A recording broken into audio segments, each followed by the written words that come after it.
Hi everyone, welcome back to my channel, or if you're new, welcome to my channel. My name's Tracy and today's upload is my monthly favourites video. So I'm going to be sharing with you all the things that I've liked and loved, mostly loved, in June. So I think I'll start with the thing that I've already spoken about quite recently, so I won't go too much into it at the minute. Fiona from our Crazy Life Scotland kindly sent me some of these to try out. These are Butter Buds.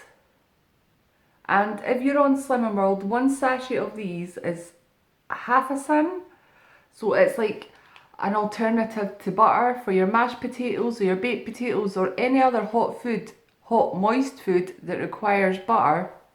Or you usually put butter in maybe rice or something like that, I don't know. But I've been using it for mashed potato and baked potatoes a lot. And Fiona sent me quite a few sachets of these and I've already ordered them. I mean, I've only had them maybe about a week.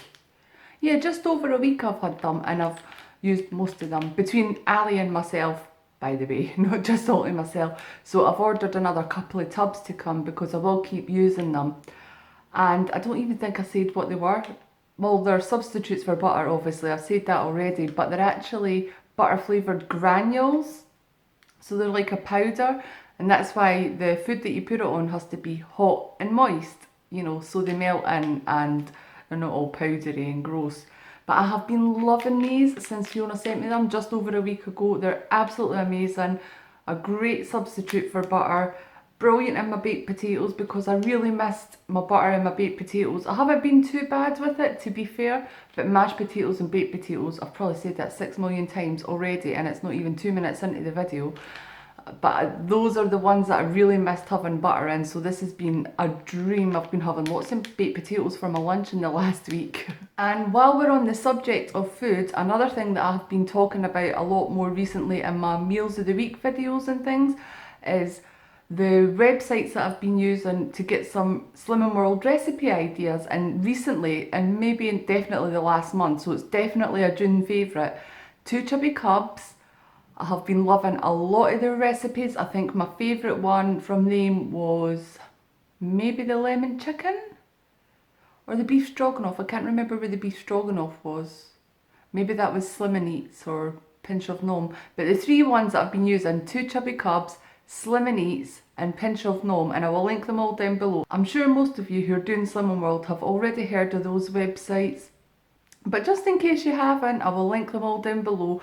And my favourite one is definitely the Two Chubby Cub ones because they don't just post recipes, they post stories, hilarious, naughty stories.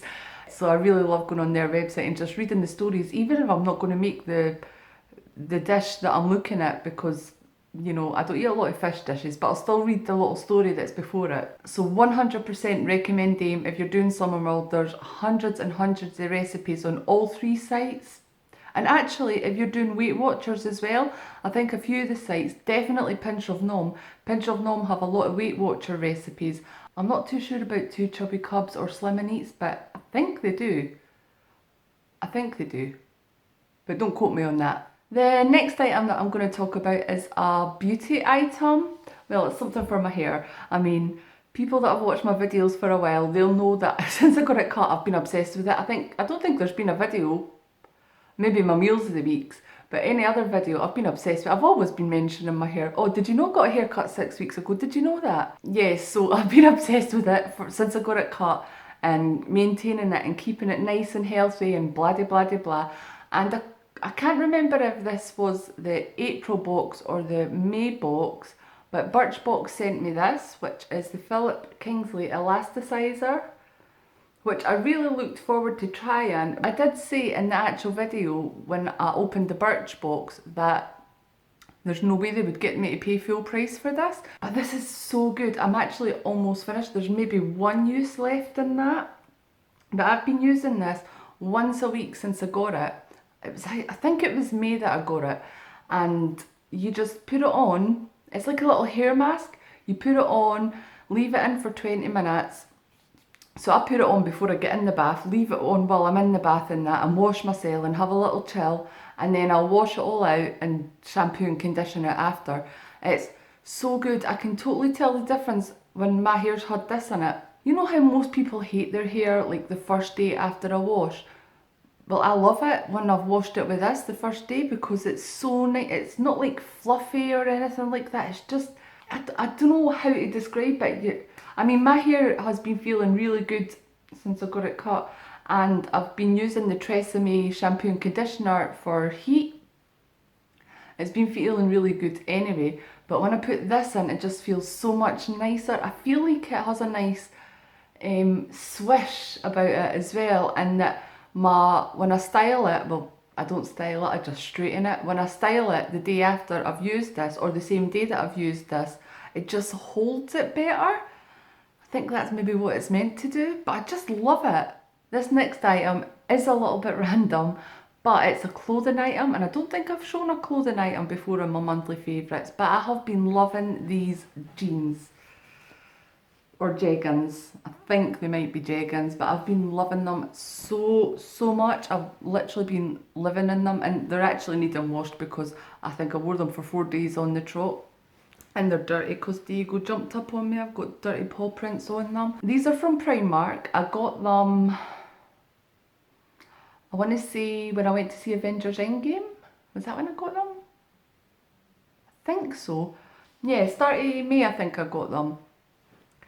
And they were £11, and jeans is something that I don't wear a lot because I just find them so uncomfortable on my tummy. But because I dropped 2 dress sizes, I thought I'm going to give them a go, and I got these jeggings.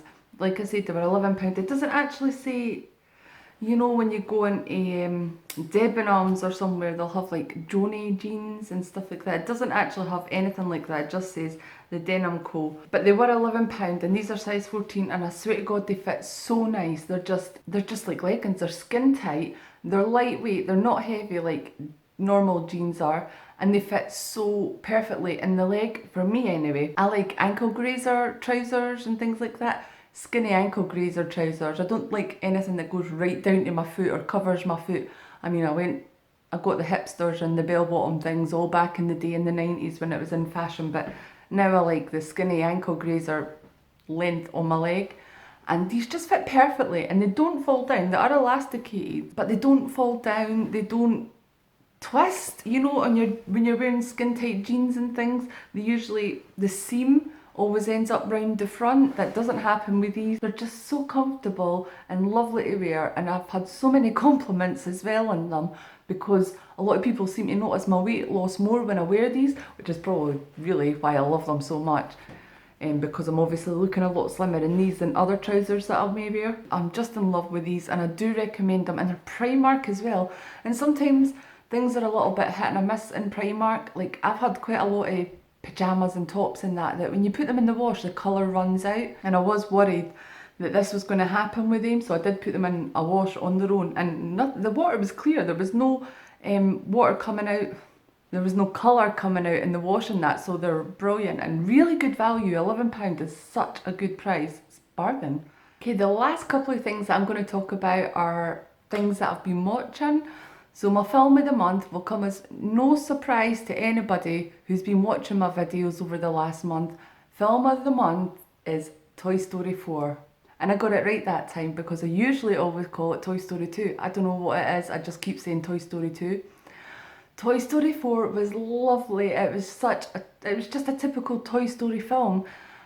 And ratings wise, in comparison to the other 3 movies, I would probably put it last, but it doesn't mean I don't love it. I absolutely loved it. I love all 4 Toy Story movies. There's not one that I don't like. It's just, I maybe didn't love it as much as I loved the rest of them. My favourite one's Toy Story 3. I don't know, that might make me weird, but I loved Toy Story 3. It was filled with all the emotions. I was so bawling my eyes out at the end of that. But I was also bawling my eyes out at the end of Toy Story 4 because it's a really sad ending. I mean, it's not the worst ending, but it was just, I don't know, it was just a sad ending. And I don't want to give any spoilers, but it was funny, which Toy Story is meant to be, and it had all the characters in it. It was, and by the way, I didn't even notice that Bo Peep wasn't in Toy Story 3. Did anybody else realise that before they went to see Toy Story? Or seen the trailer for Toy Story? Because I was just like, oh yeah, what happened to Bo Peep? Now we know. Yeah, I just absolutely loved it. I absolutely loved it. And that was just the perfect film, or the perfect way to spend my birthday, watching Toy Story 4. My favourite TV show this month was something called Station 19. I don't know if many of you have heard of that. It is quite a new TV series. It is a spin-off. No, it's not. Is that a spin-off? Yeah, it's sort of like a sister programme that goes along Grey's Anatomy. So if any of you watch Grey's Anatomy, Warren, who is Bailey's husband, he leaves Grey's Anatomy to become a firefighter, and he's in Station 19, and it's based around all the people that he works with, his co-workers, and there's a main female protagonist or character, and I mean, the first season seems a lot about her, but in the second season you find a lot more about the others, and it's created by the same people as Grey's Anatomy, obviously, so I thought I'm obviously going to love this because it's by the same people as Grey's Anatomy. I mean, firefighting and that's not really that interesting to me, but it was so good. It was really good. It took me a while to warm up to the characters, I will say that, but it can do that in a lot of TV shows. I mean, Breaking Bad, which is my favourite TV show of all time, it took me a while to warm up to that, like maybe a good few episodes, maybe even the first season of Breaking Bad. I wasn't a big lover, but I persisted with it, and it was now my favourite TV show of all time.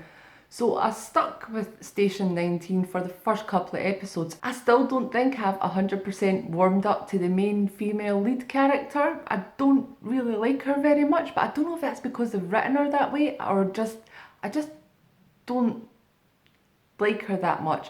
But I do like her a lot more in season 2 than I do in season 1. So I'm getting there. There is only 2 seasons of it. So I did, most of June I was watching that. And like I said, if you like Grey's Anatomy, you will love it. So go ahead and give it a watch if you're a fan of Grey's Anatomy. And the last thing that I have been watching this month is YouTube, obviously. I watch a lot of YouTube. I'll put YouTube on when I'm doing everything. Even when I'm doing the hoovering, I'll have YouTube on and I can't hear it or see it really, but I still have it on in the background when I'm doing most of the housework and things like that. So I do watch a lot of YouTube, and there's people that I watch every day. I am subscribed to so many channels and I watch all their videos when they come into my subscription feed. But I am also always looking for new things. So when it comes up on my suggested for you list that someone's got a Disney haul, or Vlogmas seems to come up a lot on my suggested for you feed, so I don't know why that is. But this month I discovered someone called Sarah Louise Porter, who, surprise surprise, does Disney. But Sarah Louise Porter, she's actually a Disneyland Paris travel vlogger, and she does hauls and she does lots of other Disney stuff. I think she actually works with Shop Disney UK as well, so she does a lot of hauls from them and various other things. She also does Vlogmas, so definitely I am there for that. And she's really lovely. She's from Newcastle, which is quite close to me, but I have been loving her YouTube recently. Maybe the last 2 weeks, she's all that I've watched, apart from the ones that come up in my subscription feeds or I have notifications for. Yeah, she's basically the majority of what I've been watching. Yeah, because I finished Station 19 about a week and a half, maybe 2 weeks ago, and then from then I was watching her Vlogmas, and then I watched her Disneyland Paris trips and things like that. And that's all my June favourites. I hope you enjoyed this video. Please don't forget to like it if you did, subscribe if you haven't already, and I will see you next time. Bye!